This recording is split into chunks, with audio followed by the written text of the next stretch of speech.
বিসমিল্লাহির রহমানুর রহিম। সুধী দর্শক, আসসালামু আলাইকুম।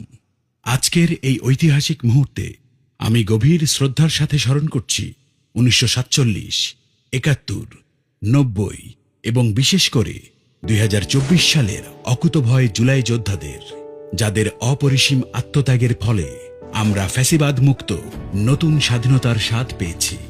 তাদের এই আত্মত্যাগের ফলেই আজ আমাদের সামনে ইনসাফ ভিত্তিক একটি নতুন বাংলাদেশ গড়ার সুযোগ উন্মোচিত হয়েছে। আমাদের এই জনমুখী বিকল্প বাজেট প্রস্তাবনা কেবল কিছু গাণিতিক হিসাব কিতাব নয়, এটি জুলাই বিপ্লবের আকাঙ্ক্ষাকে ধারণ করে জাতির ভাগ্য পরিবর্তনের একটি সুস্পষ্ট রোডম্যাপ। আমাদের দীর্ঘমেয়াদী ভিশন হল 2045 সালের মধ্যে বাংলাদেশের অর্থনীতিকে $2 ট্রিলিয়ন উন্নীত করা এবং 2050 সালের মধ্যে উন্নত রাষ্ট্রের কাতারে পৌঁছানো। আমরা চাই দেশের প্রবৃদ্ধি হোক অন্তর্ভুক্তিমূলক, যেখানে 18 কোটি মানুষের এই দেশ সাম্য, ন্যায় বিচার ও মানবিক মর্যাদায় একটি ইনসাফ ভিত্তিক রাষ্ট্রে পরিণত হবে। এটি একটি শতভাগ জনমুখী বাজেট, যার মূল ভিত্তি হচ্ছে সুশাসন, কর্মসংস্থান সৃষ্টি, শিক্ষায় সর্বোচ্চ বরাদ্দ এবং সাধারণ মানুষের ওপর করের বোঝা কমানো। বর্তমানে আমাদের জিডিপি 55,15,026 কোটি টাকা।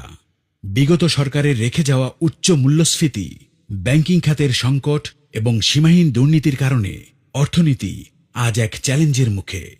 শ্বেতপত্রের তথ্য অনুযায়ী 2009 থেকে 2023 সালের মধ্যে দেশ থেকে প্রায় 28 লাখ কোটি টাকা পাচার হয়েছে। এই সংকট উত্তরণে আমরা পাচারকৃত অর্থ ফিরিয়ে আনা এবং এনবিআর ও দুদক সংস্কারের মাধ্যমে অর্থনীতিতে সুশাসন নিশ্চিত করতে প্রতিশ্রুতিবদ্ধ।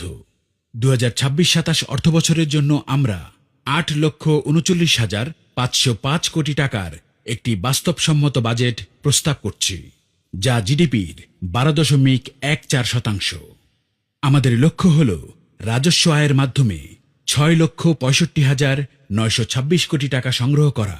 এর মধ্যে এনবিআর নিয়ন্ত্রণ কর 5,73,926 কোটি টাকা, অন্যান্য কর 22,000 কোটি টাকা এবং কর বহির্ভূত প্রাপ্তি 70,000 কোটি টাকা। আমাদের বাজেটে ঘাটতি আছে 1,68,329 কোটি টাকা, যা মেটাতে বৈদেশিক উৎস থেকে 67,000 কোটি এবং অভ্যন্তরীণ ব্যাংক ও সঞ্চয়পত্র খাত থেকে 1,01,329 কোটি টাকা ঋণের পরিকল্পনা রয়েছে। সাধারণ ও মধ্যবিত্ত মানুষকে স্বস্তি দিতে আমরা করমুক্ত আয়ের সীমা 3,50,000 টাকা থেকে বাড়িয়ে 4,50,000 টাকায় উন্নীত করছি। ব্যক্তি পর্যায়ে সর্বনিম্ন কর হার 5% অপরিবর্তিত থাকছে। কর্পোরেট কর 37.5% থেকে ধাপে ধাপে হ্রাস করা হবে এবং নিত্য প্রয়োজনীয় পণ্যের বাজারে স্থিতিশীলতা আনতে আমরা সিন্ডিকেট নির্মূল ও স্বয়ংক্রিয় স্থিতিকরণ নীতিমালা প্রয়োগ করব। এছাড়াও 10ম থেকে 20তম গ্রেডের সরকারি কর্মচারীদের মূল বেতন প্রথম বছরেই 100% বৃদ্ধির পরিকল্পনা রেখেছি। আমাদের বাজেটের মূল ফোকাস হল মানব সম্পদ এবং অবকাঠামো উন্নয়ন। এই লক্ষ্য বাস্তবায়নে খাতওয়ারি বরাদ্দগুলো নিম্নরূপ: শিক্ষা ও প্রযুক্তি খাত সর্বোচ্চ অগ্রাধিকার দিয়ে বরাদ্দ রাখা হয়েছে 1,25,575 কোটি টাকা, যা মোট বাজেটের প্রায় 14.96 ভাগ। স্বাস্থ্য খাত মানসম্মত স্বাস্থ্যসেবা নিশ্চিত করতে বরাদ্দ দেয়া হয়েছে 45,240 কোটি টাকা, যা মোট বাজেটের 5.39 ভাগ। পরিবহন ও যোগাযোগ খাত অবকাঠামো উন্নয়নে বরাদ্দ রাখা হয়েছে 65,340 কোটি টাকা, যা মোট বাজেটের 7.78 ভাগ। সামাজিক নিরাপত্তা খাত অসহায় ও দুস্থ জনগোষ্ঠীর সহায়তায় বরাদ্দ দেয়া হয়েছে 48,150 কোটি টাকা, যা মোট বাজেটের 5.74 ভাগ। জনপ্রশাসন সরকার পরিচালনা ও পেনশন সহ জনপ্রশাসন খাতে বরাদ্দ দেয়া হয়েছে 2,02,245 কোটি টাকা, যা মোট বাজেটের 24.09 ভাগ। প্রতিরক্ষা খাত জাতীয় নিরাপত্তা ও সুরক্ষায় বরাদ্দ রাখা হয়েছে 43,462 কোটি টাকা, যা মোট বাজেটের 5.18 ভাগ। কৃষি খাত কৃষকদের ন্যায্য মূল্য ও আধুনিকায়ন নিশ্চিত করতে বরাদ্দ দেয়া হয়েছে 51,670 কোটি টাকা, যা মোট বাজেটের 6.15 ভাগ। বিদ্যুৎ ও জ্বালানি খাত টেকসই জ্বালানি নিশ্চিত করতে বরাদ্দ রাখা হয়েছে 24,950 কোটি টাকা, যা মোট বাজেটের 2.97 ভাগ। স্থানীয় সরকার ও পল্লী উন্নয়ন খাত, স্থানীয় পর্যায়ের মানুষদের জীবনমান উন্নয়নের জন্য বরাদ্দ রাখা হয়েছে 45,220 কোটি টাকা, যা মোট বাজেটের 5.39 ভাগ। শৃঙ্খলা ও নিরাপত্তা, মানুষের জানমালের নিরাপত্তা নিশ্চিতের লক্ষ্যে বরাদ্দ রাখা হয়েছে 34,457 কোটি টাকা, যা মোট বাজেটের 4.10 ভাগ। গৃহায়ন, গৃহহীন মানুষের আবাস নিশ্চিতের লক্ষ্যে বরাদ্দ রাখা হয়েছে 5,078 কোটি টাকা, যা মোট বাজেটের 0.60 ভাগ। শিল্প ও বাণিজ্য, শিল্প ও বাণিজ্যের ক্ষেত্রে অগ্রগতির জন্য এই খাতে 5,246 কোটি টাকা বরাদ্দ রাখা হয়েছে, যা বাজেটের 0.62 ভাগ।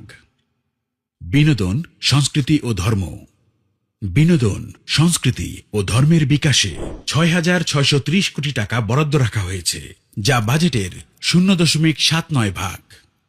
সুদ পরিশোধ, সরকারের ঘাটতি ব্যয় মেটাতে বিভিন্ন সময়ে গৃহীত দেশি বিদেশি ঋণের সুদ পরিশোধে বরাদ্দ রাখা হয়েছে 1,27,500 কোটি টাকা, যা মোট বাজেটের 15.19 ভাগ।